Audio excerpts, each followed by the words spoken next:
Үш сауал. Ғибратты әңгіме. Үш сауал. Қай істі қай уақытта істеген абзал?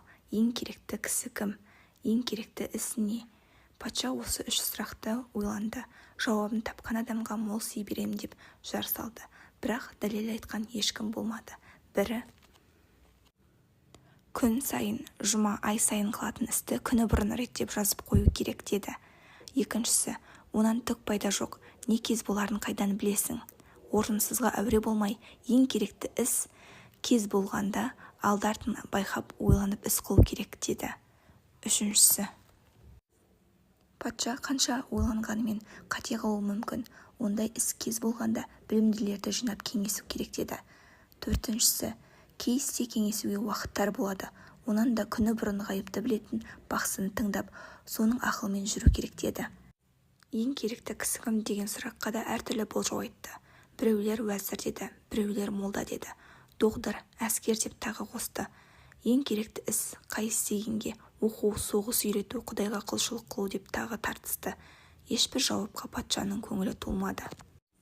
Шаһарға жақын маңында бір қария бар еді. Ағаш егіп бақташылық қылатын. Патша содан ақыл сұрамақшы болды. Келсе, ол ағаш егетін шұңқыр қазып жатыр екен. Хан үш сауалды қойып еді. Қария ханның сөзіне жауап қайырмай, күрекпен топырағын лақтыра берді. Патша қарттың шаршағанын сезіп: күректі маған беріңіз, біраз болсайын деді. Патша 3 сағат жер қазады. Күн батуға таянғанда әбден шаршап қолындағы күректі тастады да: ақсақал, сұрағыма жауап бермейтін болсаң, мен қайтайын. Күн кешкіріп қалды, деді. Қарт көз ұшында бір кісі жүгіріп келеді. Кім екен деп алысқа қарап: расымен бір қолымен бүйірін ұстап біреу келеді екен. Патшаның алдына жеткенде жығылып құлады. Бүйірден қан саулап тұр. Патша жарасын сумен жуып, белбеумен таңып, әзер дегенде қанын тыйды. Сосын көтеріп төсекке жатқызды. Жаралы ұйықтап кетті. Патша да әбден шаршапты, жерге жантая кетті. Таң ата бірақ оянды. Жаралыға қарап еді, ол басын әрең көтеріп: әй патша, мені кеш деді. Не үшін? Сен менің әкемді өлтіріп, малымды алғансың. Кегімді аламын деп жолыңды тосып едім. Қапыда күзетке жолығып жараландым. Сен жарамды таңбағанда өлетін едім. Жақсылығыңды ұмытпаймын. Қаласаң адал қызмет етейін деді. Патшаның көңілі жібіп: сен де кеш, малыңды түгел қайрам. Қазір дәрігер жіберіп сарайға алдырып қараймын деді.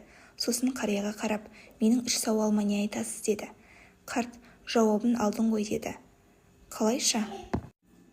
Кеше маған болыспағанда ерте қайтар едің. Мынау сені жолда өлтірер еді. Сондықтан мезгілінде істеген абзал ісің маған болысқан кесің. Сол сәтте маған ең керекті кісі сен болдың.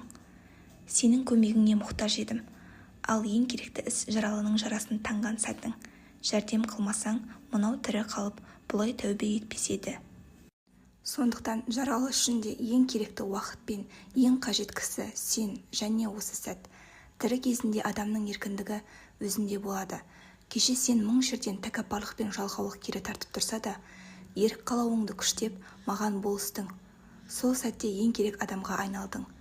Ең керек істі жасадың, және дер шағында көмек көрсеттің. Соның арқасында дұшпаның досқа айналды. Кегі тарқап, жүрегі жұмсарды. Енді ол да өзгеге жақсылық етуді міндет санайды. Есіңде болсын тақсыр. Адамның мойнындағы шын міндеті біреуге жәрдем ету. Біреуге жәрдем еткен сәтте ол ең керек адамға айналады. Және Құдай сүйген ең керек істі жасайды.